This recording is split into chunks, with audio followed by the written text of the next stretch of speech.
Well, this hairstyle reminds me of Legolas. Pa-pa-pam, pa-pa-pam, pa-pa-pam. Hello, book lovers, and welcome back to my channel. If you're new here, my name is Sylvie, and today I've got another video for you. As I promised, today I'm going to tell you what I read in June and July and what I think about those books. So, finally, we have my June-July wrap-up.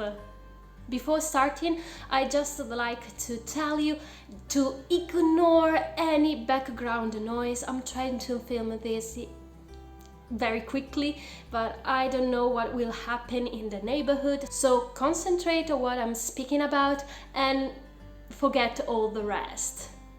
I don't know how long this video will be, so I highly recommend you to have a comfy seat, grab a snack and something to drink, because you need to get ready when I'm going to speak about these two wrap-ups. And as today the temperature is around 35 degrees, I also grabbed something very fresh to drink. This is just a simple iced lemon tea, but better than nothing, right? Are you ready? So let's start with June wrap-up.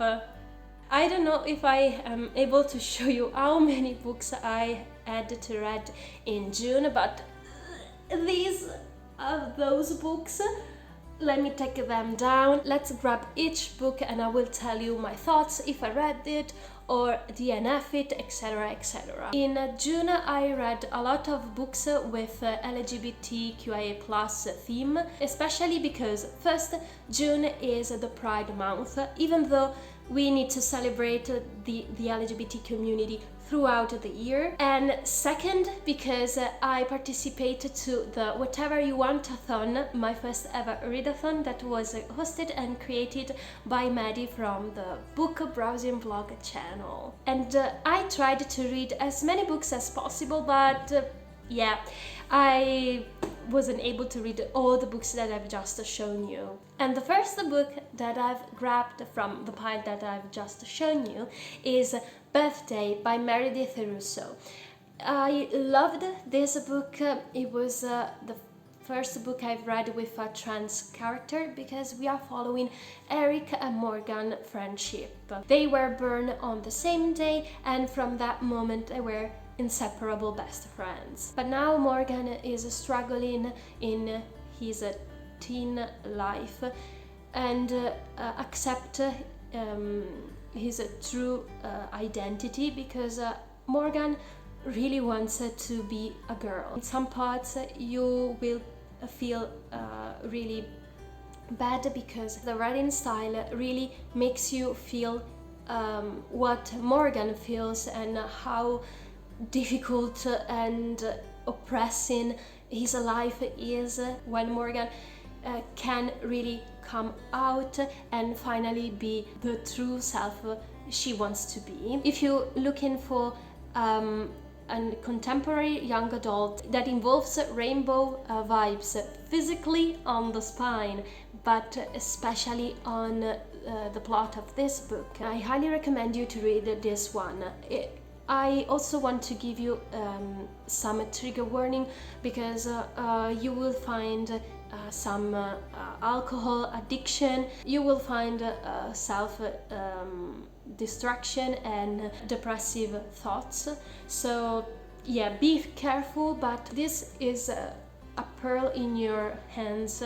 And if you have never read any book with a trans character, I highly recommend you this one, because this was my first book with a trans character, and I think that it's also really important to face what trans people face in their everyday life. So I highly recommend.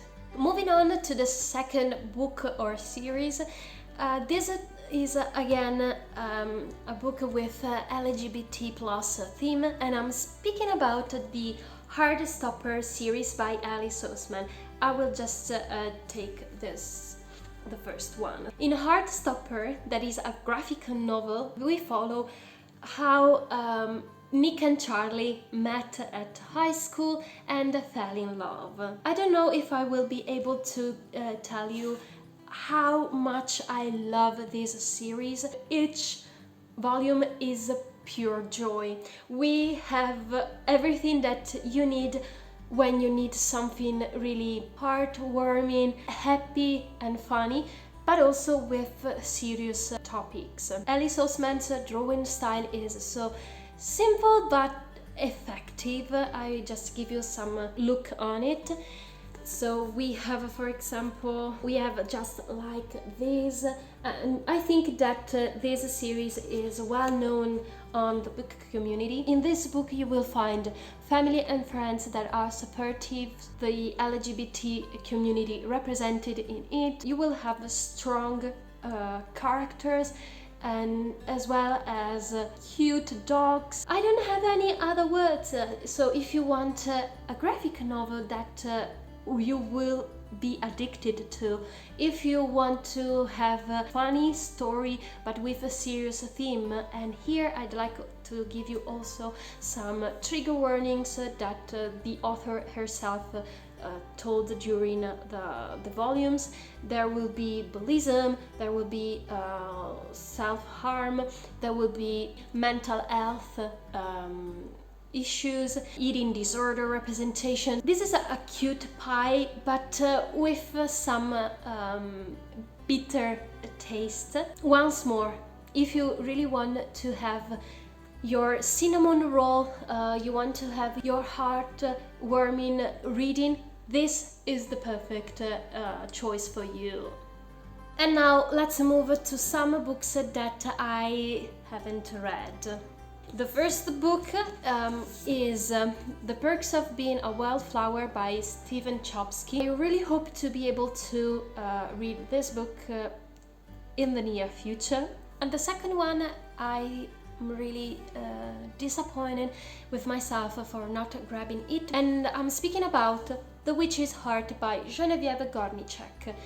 This is a kind of a retelling about Norse mythology, especially on Loki. And the last book that I've started reading but haven't finished is another one that I really hoped to grab it because I really want to read this book. I'm speaking about Strange the Dreamer by Laini Taylor. And we are back to what I've read in June, the last two books, and then we will move to July. So the first one is another LGBT themed book, and I'm speaking about Red, White and Royal Blue by Casey McQuiston. This is the author's debut novel, and it is about the first son of the United States of America and a prince, an England prince from the royal family, I mean. And this is about how they hate each other, then fake their friendship because of political issues, and then finally fell in love. This was so really interesting and a thing that I never thought about. The only thing that I wasn't really a fan of, how deep this book is about the presidential campaign. I had some struggle to understand how it works. This isn't bad, as I just said, and if you want something funny, light and quick to read, this is the book that is for you. And if you really want to know more about a love affair between a charming prince and the first son of a presidential country, this is the book right for you.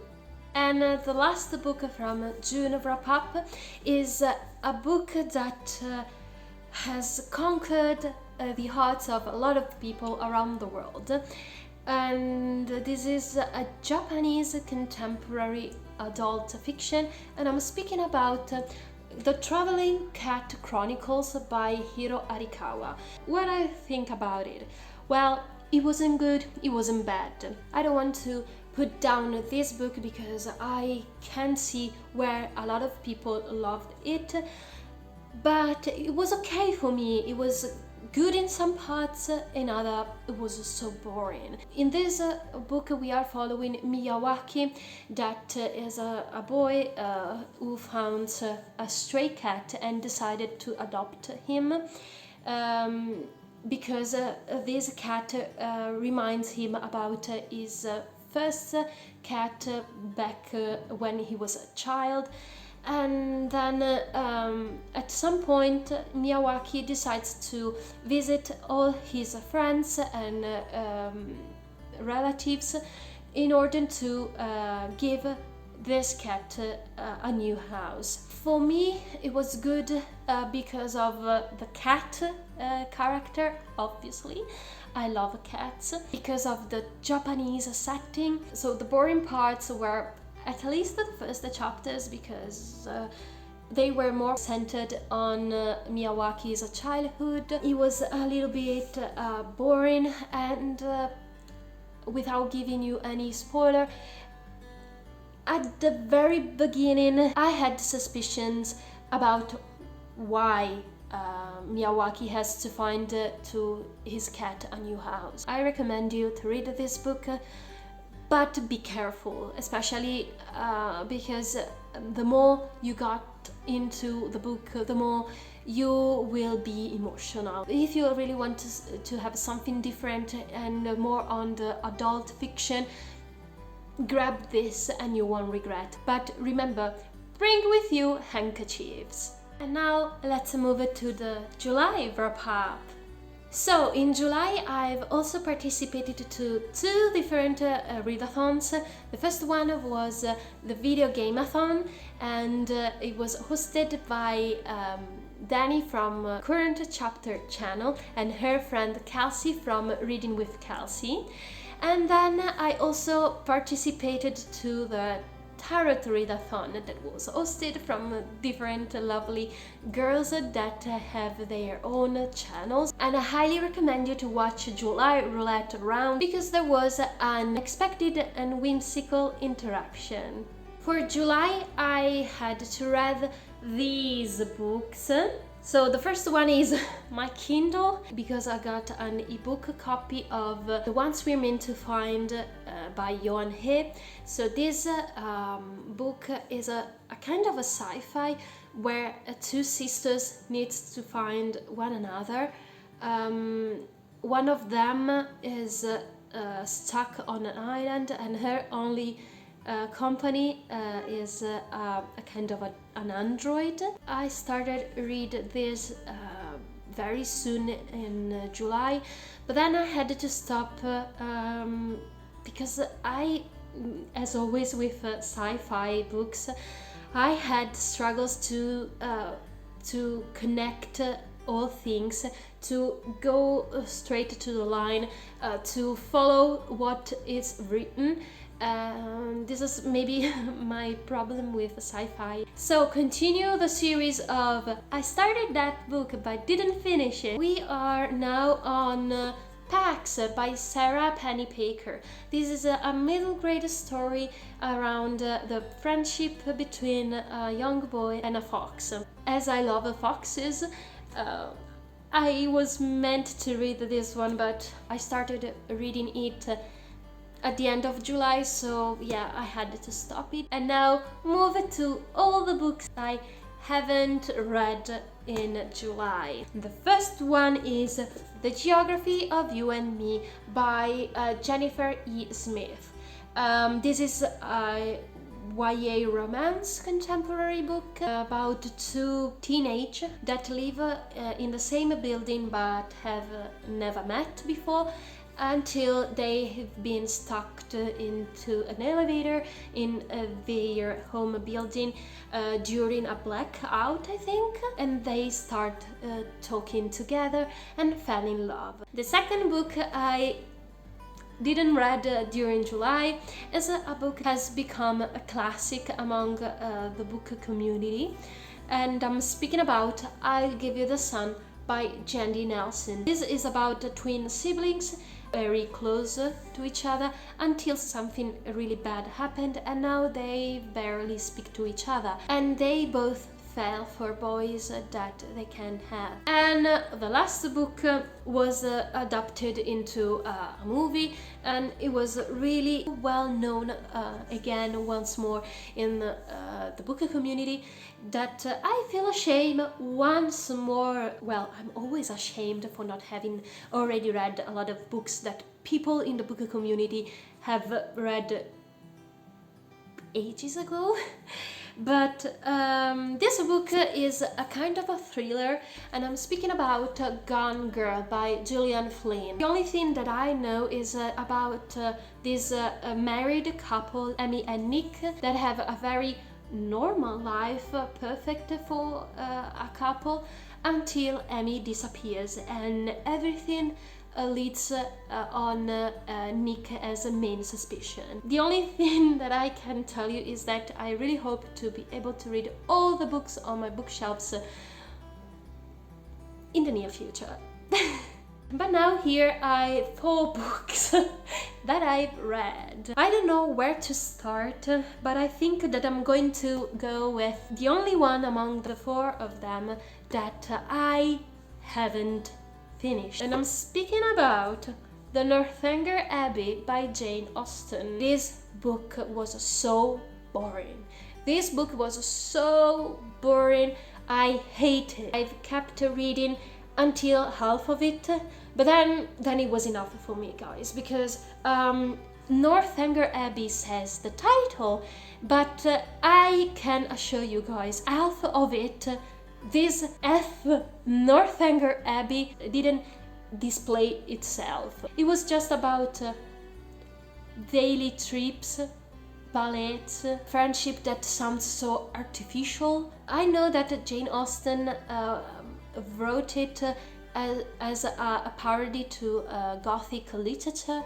Maybe this is a problem just between me and Jane Austen, because I love the Pride and Prejudice, and I think I have already mentioned in other videos that I tried other Jane Austen's novels, but the only one that I really loved was Pride and Prejudice. Finally, I can tell you what I read and enjoyed during July. I'd like to give you a very quick summary about a book that is written by an Italian author, and I'm speaking about Sortilegi or Enchantments by Bianca Pizzorno. I love it because I think it's very intriguing, especially because at the end of each story there's an author's note that will explain which kind of research has the author made in order to write these stories. I highly recommend to read this.